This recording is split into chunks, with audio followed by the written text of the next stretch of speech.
Ученици от 5 столични училища ще се погрижат за опазването на кестените в градските градини на София. Мисия Кестен е продължение на ежегодната инициатива да опазим в суматохата кестените. Градската градина от местата, където учениците са рижните кени. Днес организаторите на проекта се срещнаха с 5А клас от 19-то село Елин Пелин, за да им разкажат как трябва да се грижат за дърветата. Оказа се, че децата са много по-подготвени от очакваното. Като бях малък, много засаждах ябълки. Засадил съм около 10, пласнаха около 6.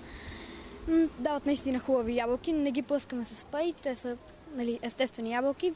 Гледам да помагам на природата, с каквото мога.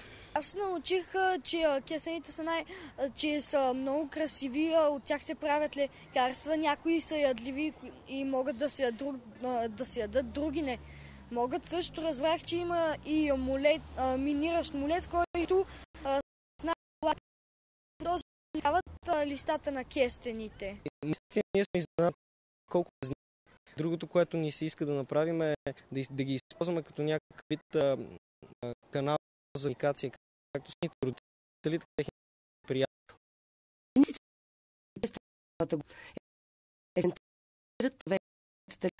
Монтират къщи ние, а през ще паните, които жат листа.